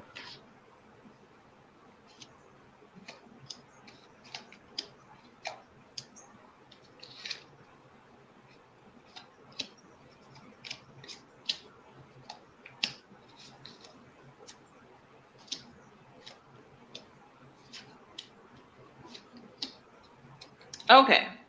So Tiffany, your cards are saying yes, but they also present y'all as friends. They're also saying that, I don't know if she's trying to save money, because it looks like she's trying to save, but yes, you are. But it also says that you don't want to do it because it might affect the relationship between both. So I'm looking at it like, yeah, but at the same time, um, you feel like y'all's sister friendship, because I understand because I have a sister, is hanging in the balance. Okay. And so a suggestion that I could give to you is to kind of like push her out the nest, kind of like how your parent kind of push you out the nest. So you feel like this is saying yeah, because it's saying that like she's feeling comfortable and stable with you, and she kind of want to stay there because maybe she doesn't feel like she's like ready for it. But I do feel like with this reading that if you kind of, I won't say balance her out, if you kind of get her to kind of inch towards the door, she'll take that hint and she'll figure it out, because she's very smart. But both of y'all are very smart, you know. But yeah, so that's a yes. Yeah, she's not really independent, but at the same time, it just takes some nudging, and she'll get it. And I know you fear it's gonna fit the relationship, but I feel like later on she'll appreciate it. Like, if you hadn't nudged me out the door, I wouldn't have achieved this. Like, she's getting in her own way of greatness is what I'm trying to say. So yeah, I do think that's what it's telling me. But and she tries to stay, Lord, she tries to hang on, but eventually you push her out the door. You've been conflicted. Yeah. Cause I was just like, yeah, like, cause the whole thing just said comfortable for me. So she she lost her job and said to me, hasn't found a job yet. So I've been cool. Yeah. So she's gonna have to find that way. Yeah, I saw that. That would be a yeah. because she's gonna get comfortable, y'all. I hate to say it, cause it just shows like this whole reading just said comfortable. Like wherever she at, she was comfortable at. So, but yeah, you could that can definitely happen. Um, like that's how job hunting be. Like honestly, job hunting is hard. Job hunting is a job. Will I be able to move on from past pains I went through the past 6 months?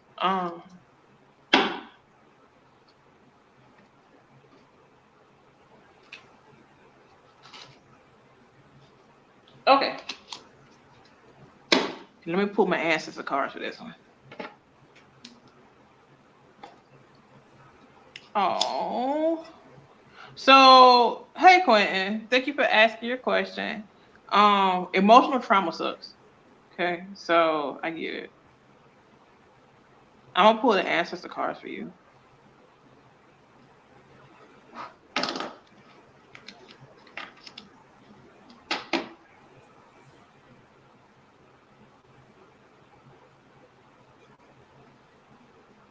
I'm telling y'all, it's different. Like when I be reading 101, I be like, Lord Jesus, like this is hitting. But this is like I want to do y'all like kind of as a group because it's something that's new to me and whatever. But I see that like, you know, I definitely gotta I have to hone into that.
Okay.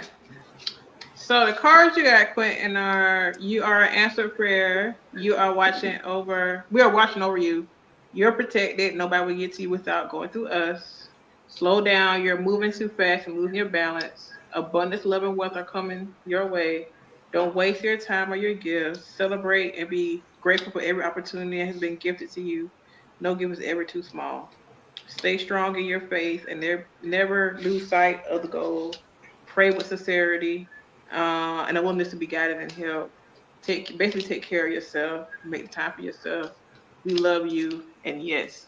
So basically, like this whole thing is saying, like it's saying yes, but it's also saying that you need to take time for yourself to actually hear through that. So it's saying that basically guided healing will help you a lot. So I don't know exactly what's going on, but what I do know from what these are saying, like that's a definite yes. But you definitely have to take your time out for yourself in order to heal from what's ever been going on. What's the other card? Yeah, release worries, get them to us, we'll take care of it. So this is the answers to cards. So they're saying that you kind of need to whatever's been going on, you need to put it in God's hands. Okay.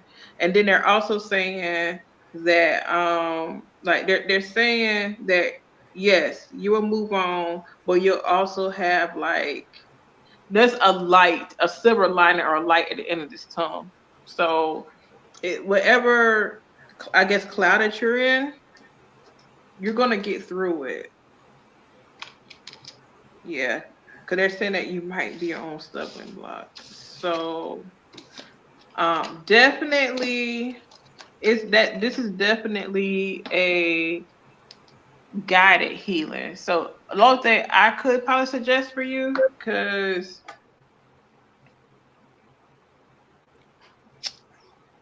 like guided meditation, not guided, well, yeah, guided meditation will help. Definitely finding ways to heal properly and healthy. So one thing I would like to say, like, because you're a male, is that it's hard to I think it's hard to find support for men. The emotional pain, it's hard to find that support. Okay, it's hard to find that support to actually um heal emotionally, because y'all just don't have a lot of those spaces. I feel like women have a lot of spaces for healing, but not the men. The men have a lot of suffering that they go through alone. So with that being said, I feel like you definitely, if it's like a love hurt, you should definitely take kind of like a break, from it. Or I don't know what kind of like emotional hurt it is, like if it's grief, you definitely need time for yourself. I keep hearing self-help books, but I don't know if you read that. But if not, I'm almost sure you can definitely find that in a self-help book. But you can also find that, like when I see stuff like that, I also tell people like you need to get therapy. Like I just recently, like not probably, yeah, it's recent. So like I found out that I have unhealthy triggers, so I went to a therapist, you know. But you definitely have to turn it. This is the time for you to turn into yourself and actually heal yourself. So basically, it's saying, yeah, you'll get through it, but you have to do the work to get through it. And it's hard to tell somebody that who's actually still going through pain. So um, take the time out for yourself. I always tell my women to pamper themselves. I'm not sure what guys do because I'm not a dude. I know how to spoil men. I don't know how to tell them how to pamper themselves. So whatever pampers you, like whatever makes you feel full and bright, that's what you need to do to help you do that. So you need self-care. You need I would definitely say I kept here it's like seeing prayer, but also you need to take the time to figure out how to heal from that.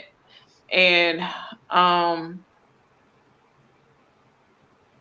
because this is not an intimate reading, so I can't dig how I want to dig. I don't want to. I want to like I can't dig how I want to dig. Like I'm trying to see how the group readings is going, and I'm like, yeah, I might just have to be that intimate circuit because I'm good at it. But yeah, so but you will heal. You will move on. They did suggest that you will move on. So I could do a 3-card book. I'm curious. I'll go press that.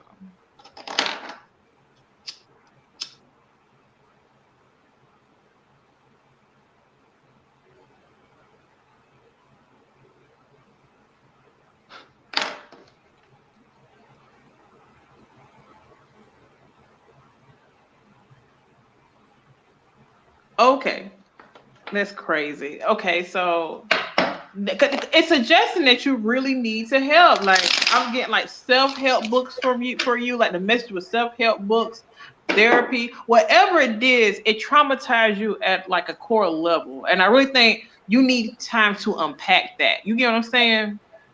You need time to unpack how you feel. And like I said, y'all don't have those spaces that we have. Men, like that's why men I think are happy when they're mature enough to have a good woman, because that woman can actually help them heal, if that makes sense. So like, and I hate to say it, that they often say that women are rehab centers for men. They always say that. And that's because we're naturally maternal. We can't help it. But at the same time, if you don't have that support, definitely go look for your tribe. Like, go look for that help. Let me see what they say with that same question. And if self-care has been a struggle for you, ask yourself why. Are you too busy taking care of other people and care about what they think? Are you too busy worried about what people would say? Like, self-care is being selfish for you and for your healthy well-being and for a good mind, so. But let me see.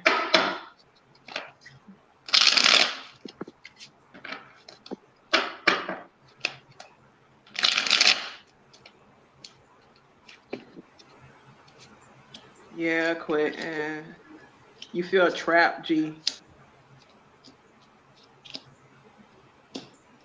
They're telling me you know the answer. And they say you kind of already start working on it.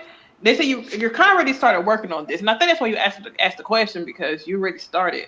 But it's also saying once you put that work in and do what you know, your inner self is already talking to you, my guy. They're telling me that you already got the answer. But it's saying that once you do this work, you're back to balance and you're back to how you were. So you're gonna have to do the work. You're gonna have to actually just be like, I'm gonna go to therapy, I'm gonna get these books, I'm gonna reprogram my mind to be positive. I got to fight this because I don't know, I don't know what orientation you are or none of that stuff like that. But to find that person that's for you, you're going to, or I don't know if you're married or not, but to find whatever you need emotionally to be fulfilled, you gotta work on yourself. And so that's definitely a trauma trigger. But they say you feel trapped. And I feel bad about that because I forget this reading all the time. This looks too familiar. It's triggering for me. It's triggering for me. But I don't get this read anymore. I'm proud of myself. Ooh, growth. But I used to get these same cards. And so yes, I do feel like you will get past that, but it shows you doing to work past it. And they say you already started. So good job, Quinn. The first step is the hard step. Oh, what happened to Ambria? Oh, okay. I'm like, dang, Trey.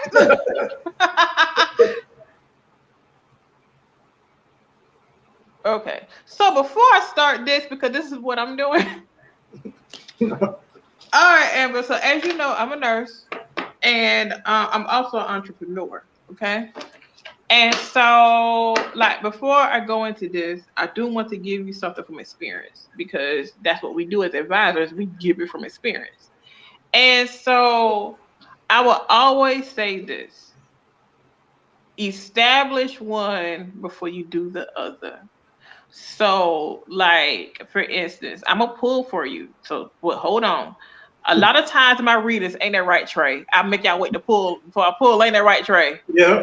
So a lot of time my readings, I kind of make y'all wait because I have something that I feel touched that I need to say to you.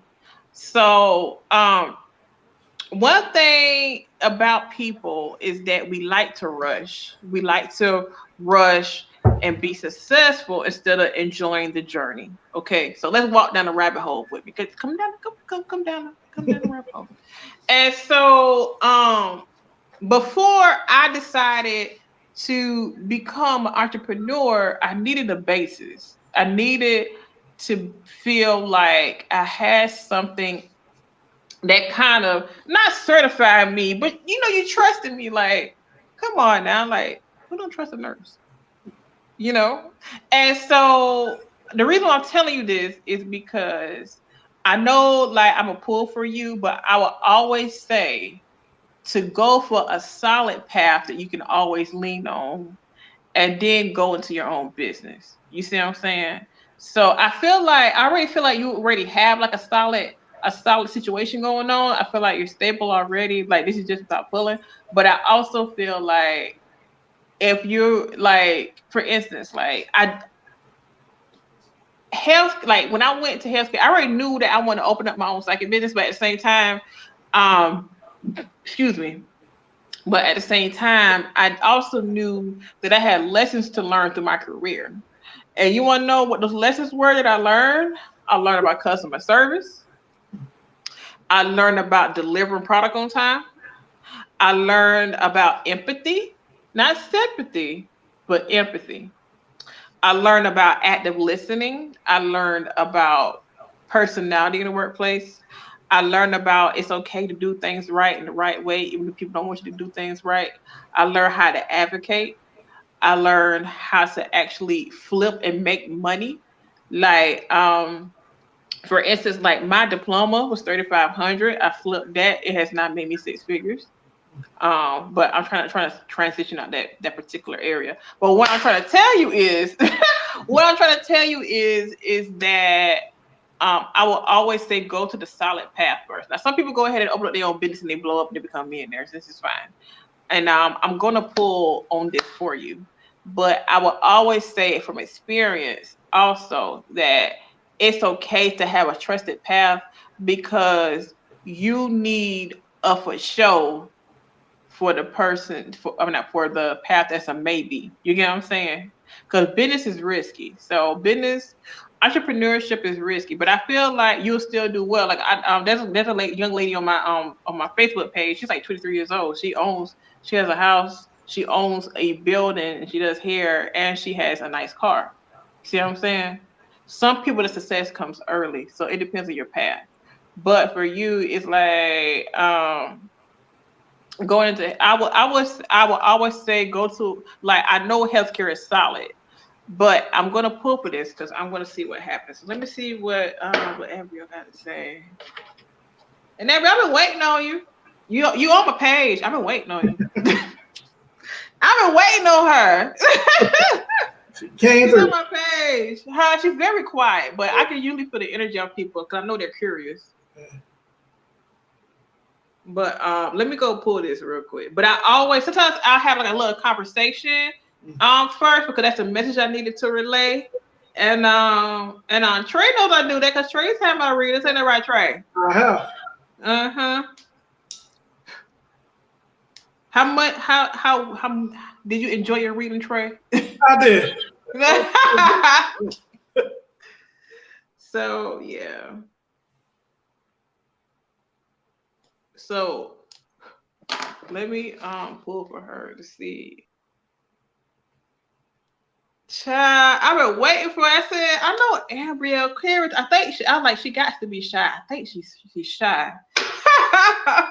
I've been waiting on her. I'm so glad that she made it to the chat. Thank you for participating, because I always get these feelings, and I'm just like, yes. I love your energy too, Embryo. I really do. So hold on. Let's see if I can pop this light on real quick for you.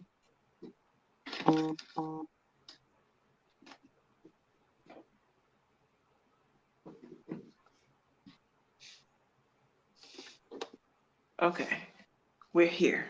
We got light, guys. We got light. Y'all, my other phone went like this, and the screen went black. And y'all, I had the Samsung Note 20 Ultra 5G, and the screen went black. And then I didn't get out to the mail people because it was raining for like 5 million days, and so they canceled the ticket. I'm gonna call them back because they're gonna give me my phone. So anyway, so I Googled and I saw where basically they said it's normal for them to go black like that. So the phone was working, but the screen was black. So guys, just make sure you pay for that $1,200 phone. Make sure your screen will go black, okay? Gotta see the screen. Huh? We gotta see the screen. Listen, that thing made me so mad, Trey. I said, what is going on? I know I did not pay. I didn't put a check on the phone for it to go black like that. Really? Oh, that thing had me mad. That's a hurt feeling. Huh? So that's a hurt feeling. Right. I was excited about that darn phone. Sure. Then when you go on the site, they want you to trade in your old Samsung. I'm not trading no old Samsung for y'all. All right. So let's see what Embryo is saying. So I'm gonna do like 2 rows because it's kind of like a 2-in-1 question. So I'm gonna do the path about being an entrepreneur, and then the path about healthcare. So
Okay.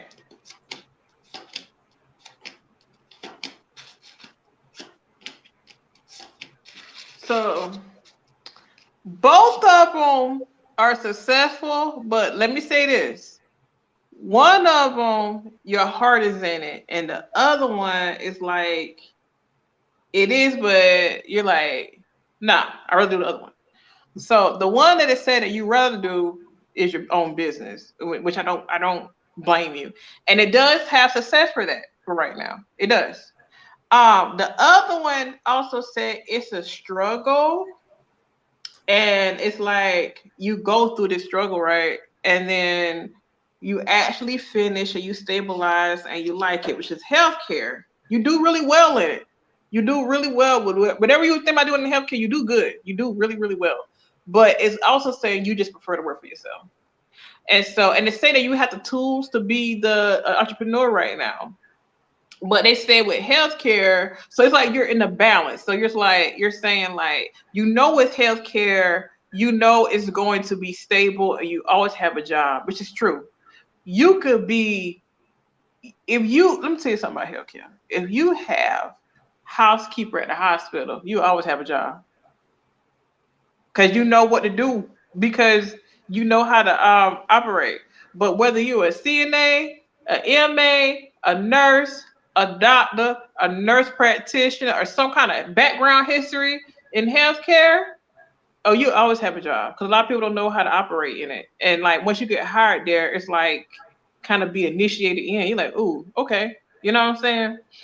So, but it's saying that you do well in the business, whatever you're planning to do. So that is successful. And I feel like it's successful because it's what you rather do. Like you have more passion for it. You know what I'm saying?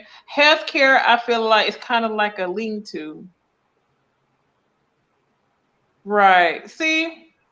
And it shows that. And it shows that it gives you the stability that you want. And it says your own business is successful. You do so well. Like you do so well. You do really well. Like, does the business, do you have a partner or something that's going on here?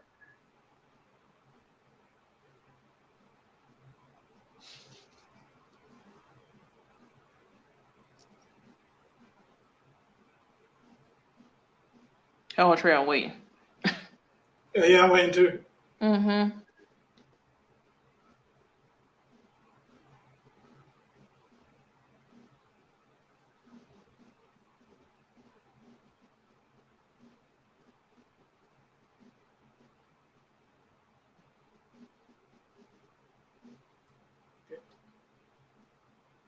Okay. Because I saw another woman there, but it looks like it goes well. I do see a snafu. I think what happens is that, so every entrepreneur takes a lump. Okay, that's just the name of the game. You grow by learning. But it says at the end of the day, y'all do really, really well. And I think it's because y'all motivate each other. It shows a woman like she's very like emotionally competent. Like she knows what she's talking about. So the business look great. Actually, both of them look good. They're good decisions. But you struggle on the healthcare part because I just feel like your heart isn't in it. You do it out of obligation. You do it because you know you're gonna have a better life and it's stable. So the business flows, like I like the flowy energy of the business because it comes to you. So definitely like consider both are great ideas. So it depends on what you want to do. You can go ahead and struggle and finish, because they say that if you do pursue it, you get what you want. You go through that struggle and it just shows you persevering and doing well, and you do well. Like you do well and you get whatever degree or license or whatever that you want from it. Like you do well. And then and with business, you do really well. And you do really well because it comes so easy. Whatever it is, it's something that you love to do. And it's something that you've been waiting to get paid to do. So both paths are great. One is more of a struggle because it's more like what your heart is in it and stuff. And I think that's what you're asking me. Like, I think you know your heart is in the business. But it does show stability with the healthcare, and it did show stability with the business. It showed you making money. You're doing well. You blow up. Okay, you do good, but you definitely have to kind of like figure out like what's best for you. And so, like, if you're worried about it, like for me, if you worry about the stability and you don't want to worry about if you're going to get a next check in a month or so or whether it blows up or not, then go ahead and go through the struggle with the healthcare and use that as a foundation and then go into the business. If you feel like you can just do the business and you feel like you can ride out them bills and go ahead and then maybe focus on the healthcare later, do that too. Both paths are good. But it does say you're more passionate about the business, but it says that the healthcare is definitely stable. It's definitely for sure. Hey, Benta.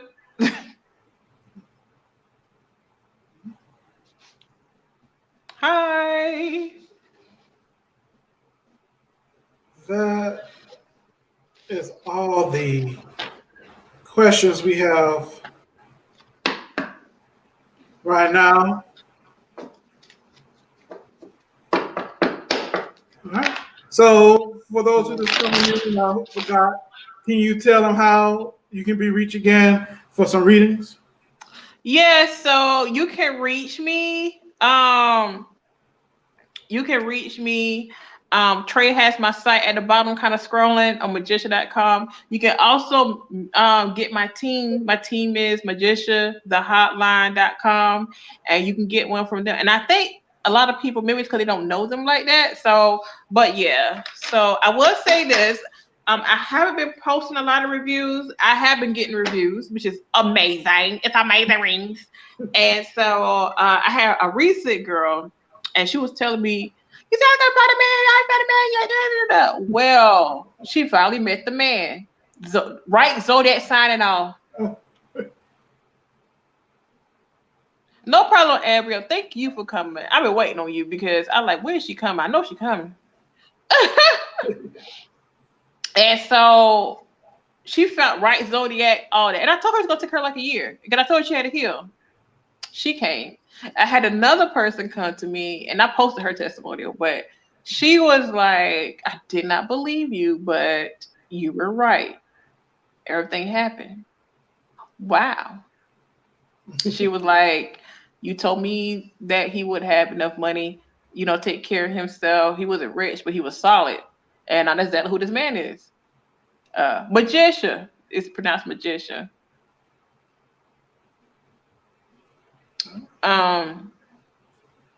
Also, I had somebody else come to me. I predicted like how they was gonna do her artwork in her gallery and everything. Definitely happened. Definitely happened. Who else? I had some inboxes coming through. I haven't posted them because I've been kind of working behind the scenes on the business and trying to do new offerings and stuff. Mm-hmm. So what this has taught me though is that because y'all are my first group reading, and so it's teaching me how to hone in on energy in the group, and that takes practice. And that's because when we're all together, you kind of got to single out people's energy and what's going on. Make sure you're picking up on that person and stuff. And so this definitely was great, and I really love that everybody related to the reading. So that's as long as I was successful. That's what I'm trying to do. But I definitely have to do that practice because, like, I was like, because I usually don't do group readings. One of my rules that I never went live and just read people because I don't like that. But I did want to try with a small group because I knew it was going to be kind of like a small group here. So I was just like, let me try it. And I see why I never really pursued that. Yeah. But for the reasons, I'm just glad that it worked out pretty okay here. But it was a struggle. So at the same time, like I really appreciate that people pretty much related to the reading. So to their readings. So that's good. Make sure I wasn't picking up. And I see why I touched that love deck because Teresa did ask about her man. So that is good. That is good. She asked about it indirectly, but that is good.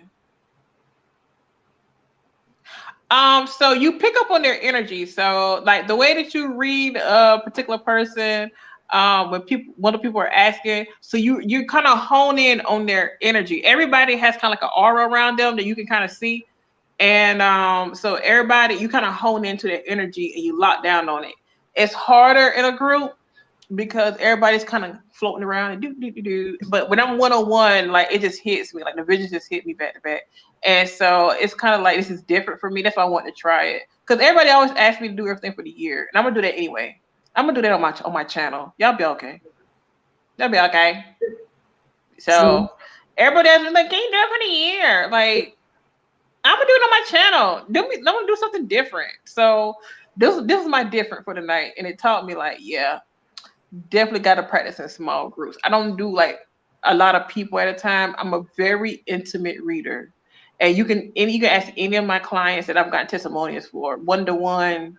It's amazing. I love it. I love it. I do like the confirmations that I got from everybody. God bless y'all, because y'all are amazing. So definitely like to contact us, you can contact my business number. You need that direct contact because I do party bookings and everything. So it's 843-309-4762. It's Majicia.com and Majicia.thehotline.com. Yes, I can read freely, but usually that come as a message. So I'll like, for instance, I hit up one of my old clients and whatever. That's another testimony I had. I hit up one of my old clients because she had to do my t-shirt. And so I inboxed her like, yo, like, where's your, like, they told me to ask you, where's your book or whatever. And she goes, Lord, Lana, I literally just ordered it on Amazon, my iPad. Like, I literally just ordered my iPad to write my book. So that is like, I'm gonna shut this down because it's about to be my bedtime. But Majicia.com, Majicia.hotline.com, the business number is 843-309-4762. And you can reach me. Well, you can reach me through my website. You can use my forms, but my assistant has the number. So if you need to reach me, just make sure you holler at me, okay? And thank you so much again for coming on the show, Alana. Lena. Uh-oh. Okay. All right, so make sure you check her out on her soon-to-be YouTube and her email strolling there. And also thank you for coming to Conversations with Trayton. Make sure you like, comment, and subscribe so you can be in the know when we have other conversations that's totally interactive. Have a great night.